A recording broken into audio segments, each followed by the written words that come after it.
बार गांधी आए, जिनको यहाँ के लोग श्रद्धा से याद करते हैं, और उस जगह पर बोलने से रोक दिया गया। कैसा गणतंत्र और कैसी स्वतंत्रता, यह बड़ा सवाल है। और इसी सवाल को लेकर 30 जनवरी को गांधी आश्रम विकास समिति ने फैसला लिया है कि गांधी जी के शहीद दिवस के दिन हम लोग यहाँ शहीद स्मारक पर अनशन पर बैठेंगे, आक्रोश व्यक्त करेंगे कि ऐसे असंवेदनशील पदाधिकारी को, जो गणतंत्र का मतलब नहीं समझता हो, तिरंगे के प्रति श्रद्धा नहीं हो, गांधी के प्रति श्रद्धा नहीं हो, वैसे पदाधिकारी को रहने का जरा भी अधिकार नहीं है।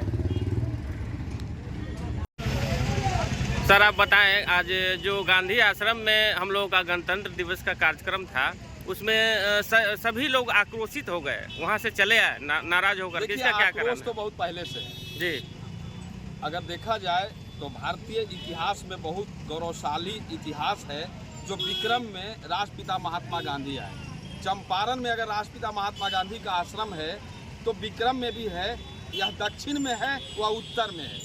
यह दुर्भाग्य है भारत का, जो सभी नेतागण चंपारण जाते हैं लेकिन पटना से 30 किलोमीटर की दूरी पर विक्रम नहीं आते। हमारे गांधी आश्रम विकास समिति की लगातार मांग हो रही है कि इसको पर्यटन स्थल बनाया जाए, गांधी सर्किट से जोड़ा जाए, इसका विकास किया जाए। आप जहाँ खड़े हैं, यह गांधी आश्रम से ही जुड़ा हुआ मामला है, जहाँ 1942 की क्रांति में 3 शहीद हुए थे, शहीद रंगनाथ, शहीद त्रिवेणी सिंह और शहीद बुटाई राम।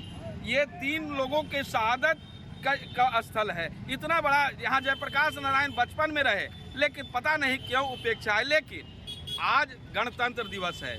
गणतंत्र दिवस के दिन या स्वतंत्रता दिवस के दिन पहले एक परंपरा थी कि स्वतंत्रता सेनानी गांधी आश्रम में झंडोत्तोलन करते थे, लेकिन बीच में कुछ अतिक्रमणकारियों द्वारा विक्रम के अंचलाधिकारी से रसीद कटा लिया गया उस भूखंड का, और अतिक्रमण किया गया, जिसकी मुक्ति के लिए गांधी आश्रम समिति लगातार संघर्षरत रही, उनकी जमाबंदी रद्द हुई। और अब तब से यूं कहें कि 2018 से एक सिलसिला जारी हुआ, जो कमेटी के लोगों ने निर्णय लिया कि यहाँ के अगर बिहार सरकार और भारत सरकार की थाती है तो यहाँ के तत्कालीन जो भी पदेन सीओ होंगे वो झंडोत्तोलन करेंगे। और कमेटी के लोगों ने उनको जो है सो झंडोत्तोलन के लिए फैसला लिया और वह मौका दिया।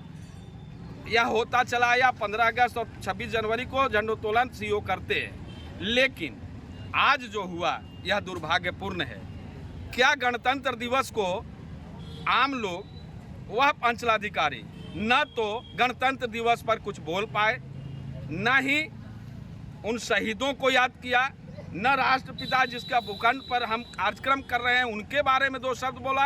और गांधी आश्रम समिति या स्थानीय लोग भी अगर कुछ चाहे कि हम इस पर प्रकाश डालें तो उनको रोक लगा दिया गया कि यहाँ कुछ भाषणबाजी नहीं। पॉलिटिकल कोई बात होती तो वह देखा जाता, लेकिन आज का आखिर गणतंत्र दिवस, हमारा गणतंत्र घोषित हुआ, हम भारत में, स्वतंत्र भारत में सांस ले रहे हैं, और एक पदाधिकारी शहीदों को याद करने से रोके, उस गांधी को याद करने से रोके, तिरंगे को के प्रति श्रद्धा लेने के लिए रोके, इसके नीचे संकल्प लेने के लिए रोके। यह कितना असंवेदनशील पदाधिकारी हो सकता है। और इस बात को लेकर के स्थानीय लोगों में काफ़ी गुस्सा है। ऐसे असंवेदनशील पदाधिकारी को, अंचलाधिकारी को कैसे रहने का अधिकार है, जो राष्ट्रपिता महात्मा गांधी के आश्रम। क्या हुआ गांधी आश्रम, आप लोग थोड़ा सा आक्रोशित नजर आए? गांधी आश्रम में आज गणतंत्र दिवस था, ये जो वहाँ पर हम लोग गए, आस्था है गांधी आश्रम का सदस्य हैं, तो हम लोग वहाँ गए जैसे झंडा फहराने के लिए। वहाँ फहरा झंडा, बाकी एक शब्द भी जैसे कि न महात्मा गांधी को बोलने दिया गया, गांधी जी पर, न अम्बेडकर साहब पर, पूर्वी महापुरुष के ऊपर जो है कि प्रकाश नहीं डाला गया, जो न सीओ भी खुद डाले और न डालने दिए। ऐसा माने कि पदाधिकारी को, मैं कि विक्रम में हमारा विचार है कि जैसे कि समाज का विचार है कि ऐसा जैसे कि पदाधिकारी को यहाँ से विदाई किया जाए। पोस्ट करो।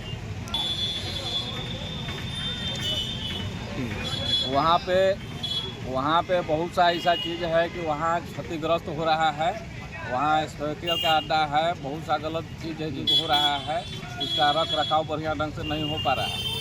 इसलिए जैसे कि हम लोग भी यही चीज़ बोलना चाह रहे थे, ताकि बोलने का मौका माने हम लोगों को नहीं दिया गया। क्या परिचय है? मेरा नाम सुजीत रविदास है।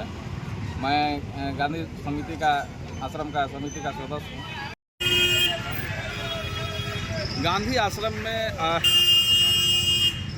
पदाधिकारी और आप लोगों के बीच थोड़ा सा आक्रोश देखा गया, क्या मामला था? काफ़ी गांधी आश्रम शहीदों का जगह है। 43 से पहले का वहाँ से आज़ादी की लड़ाई लड़ी गई थी और उस जगह पहले झंडा समाजवादी सोशल वर्कर ही फहराया करते थे, स्वतंत्रता सेनानी। और बीच में एसडीओ के और सीओ के झंडा फहराने का मौका दिया गया। लड़ाई के बाद आज गणतंत्र दिवस के अवसर पर हम सामाजिक कार्यकर्ता झंडा फहराने के लिए जब वहाँ गए तो ऐसी स्थिति में झंडा तो फहरी, लेकिन हमारी आज़ादी, हमारी आवाज़ को दबाने के लिए वहाँ के पदाधिकारी जो सीओ हैं उन्होंने मना कर दिया। और मना ही नहीं किया, वास्तव में गणतंत्र है क्या, गणतंत्र में जनता की अधिकार है क्या, इन सब बातों को प्रकाशित करने में उन्होंने रोक लगाया। साथ ही आज गणतंत्र दिवस के अवसर पर हमारी गण की आवाज़ को दबाने के लिए जो यहाँ के पदाधिकारी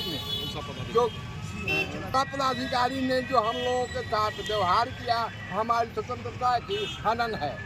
मैं ऐसे पदाधिकारी को विक्रम में देखना नहीं चाहता हूँ या विक्रम में रहने योग्य वह नहीं रह गए हैं। जहाँ जिस जगह पर आंदोलन के समय में 47 के आंदोलन के समय में झारखंड से लेकर पूरे बिहार का नेतृत्व करता था, वहाँ से आम लोगों को, जनता को यह बतलाने के लिए कि हम वैसे जगह पर हैं, उन लोगों को याद करने में रोकर लगाने वाला एक पदाधिकारी।